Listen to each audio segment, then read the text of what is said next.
Israelites in the synagogue. Someone asked, were these Israelites or were they Gentiles? But I'll tell you this. A high sect of the Pharisees were Idumeans. A large number of the Pharisees were Idumeans also under Herod. When you look at what happened under Antipas, they came into the temple. They came into the temple and destroyed the majority of Israelites which were in the temple, which were priests, and left only 2 Israelites and put Gentiles in their stead. Okay? And they became the money changers, and they took over the temple and started using the temple for gain and finances and selling in the temple. So when Christ started beating them out of the temple and said, you made the Most High's house a place of den of thieves, he was talking about those same people that control the money system today. All right? Now,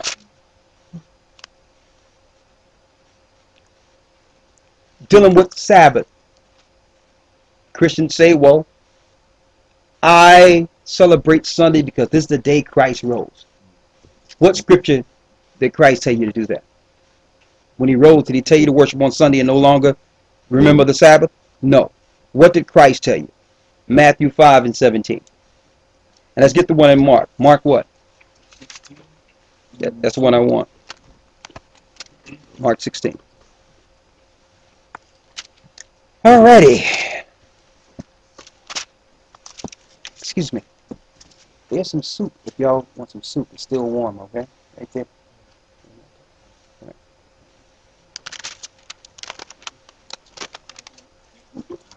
All right. Mark 16.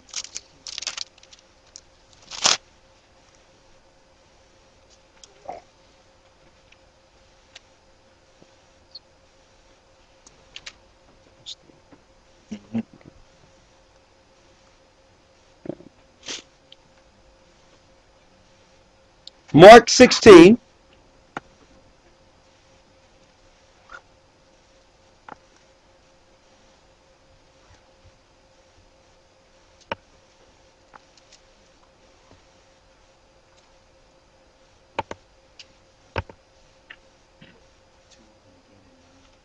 Mm-hmm.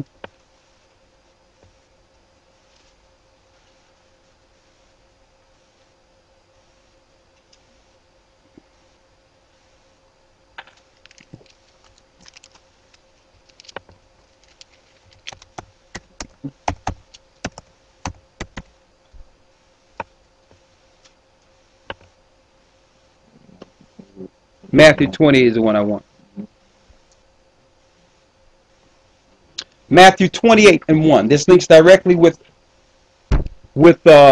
Mark and all the other scriptures, but it gives a more detailed description. You have to link up all the precepts. But this gives you an insight on Christ's resurrection, on the time he resurrected. Christians say, well, I worship Sunday because Christ rose on a Sunday. And that's when it was changed. Even though Matthew 5 and 17 says what? St. Matthew chapter 5 verse 17. Think not that I am come to destroy the law. Hold up, read that again. Think not. Think what? Think not. Don't think. Think not. Don't think. Think not. Don't even put it in your mind. Think not. Think not means don't think. Don't put it in your mind. Don't imagine it. Right? Don't think. Read. That I am come to destroy the law or the prophets. Christ said, I am come not to destroy the law or the prophets. The law is Moses. The prophets is Isaiah, Jeremiah, all those scriptures we read in the prophets and all that. Christ did not come to destroy that. Read. I am not come to destroy, but to fulfill. He come to fulfill what they wrote about. So he's fulfilling the Sabbath. He's fulfilling all the things that we read. He's not doing away with them. You see that? Read. Verse 18. And let's see if there's a period of time in which this would change. Some people might think, well, it just happened overnight. Well, Christ came and then it was Sunday worship. No. Sunday worship was not instituted in the Catholic Church as an institutional day of worship until the 4th century. 400 years after Christ was this instituted. It wasn't like the disciples said, okay, Sunday worship is a day of worship now. They were still coming together and worshiping on the Sabbath day. It became a decree under Constantine and the Council of Nicaea, pagans who wanted Sunday worship to overcome the Christians, to absorb the Christians who was actually converting pagans into the true way. Right? Let's see if there will come a period of time according to Christ in which this would change. Read. Verse 18. For verily I say unto you, till heaven and earth pass. Is heaven and earth still here? Read. One jot or one tittle shall in no wise pass from the law, till all be fulfilled. Until all be fulfilled. So as long as there's heaven and earth, it stands according to Christ, right? Read. Verse 19. Whosoever therefore shall break one of these least commandments, and shall teach men so, he shall be called the least in the kingdom of heaven. That's clear. So if you're setting up churches and teaching people not to follow the law, you will be the least mentioned in the kingdom of heaven. And how can you use Christ to go against his Father? To go against Moses? When Moses wrote of Christ. In Deuteronomy 18, Moses was told that he would come. Moses spoke of Christ. Isaiah spoke of Christ. One moment.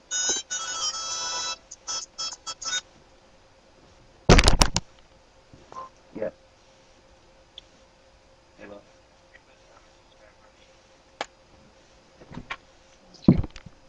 Okay. Go ahead. Verse 19. 19, go ahead.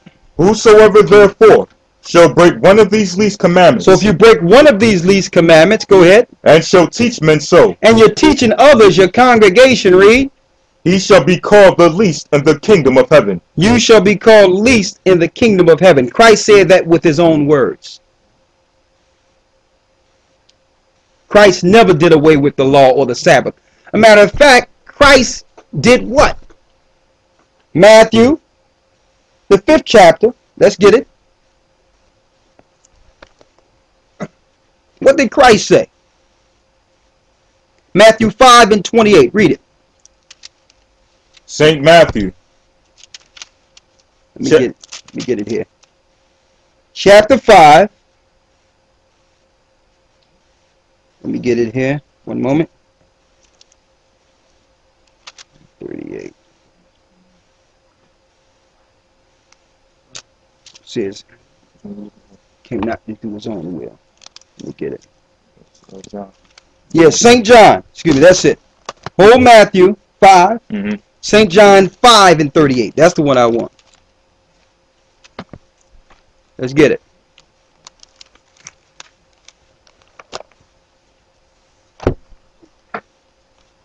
St. John.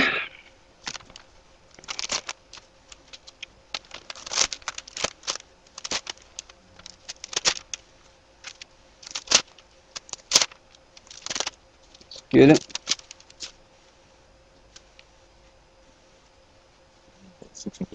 6 and 38. St. John 6 and 38. Read it. St. John, chapter 6, verse 38. For I came down from heaven, not to do my own will. Read that again. For I came down from heaven, not to do my own will. Christ came down from heaven not to do his own will. Christ did not come to do what he wanted to do. Read.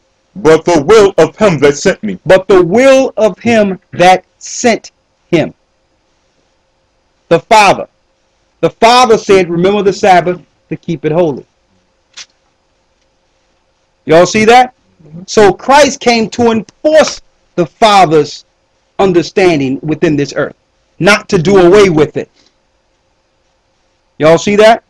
Now, let's go to Matthew 28.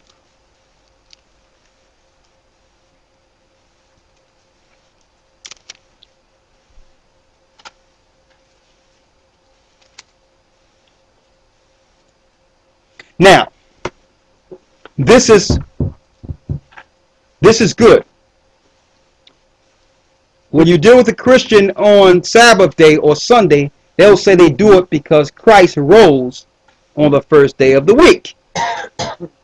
But my question, and you should pose this question to them also, if that's the case, brother, you're doing it because, or sister, you're doing it because you're doing Sunday worship because Christ rose on the first day of the week, correct? They'll say yes. And then you ask them, don't show them the scripture yet. If Christ rose on the seventh day of the week, on the Sabbath day, would you do it on the Sabbath day? If you knew that he rose on the Sabbath day. And let's see what the answer would be then.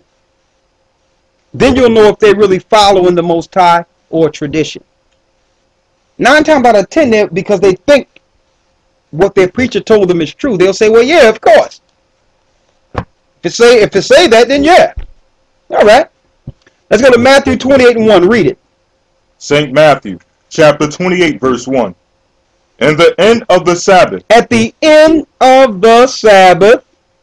As it began to dawn toward the first day of the week.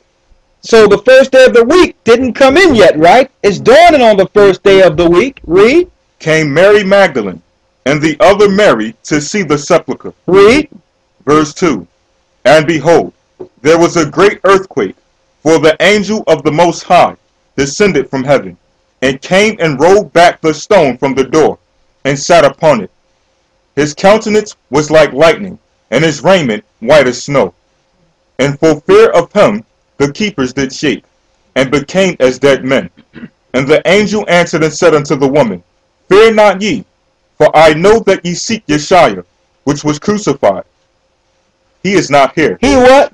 He is not here. He was gone already.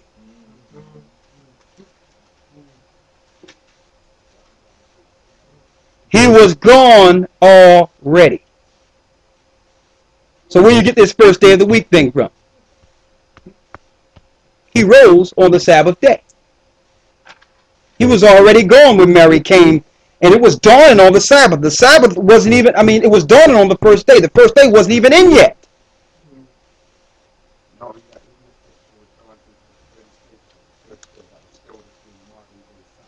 Exactly. Modern day Saturday.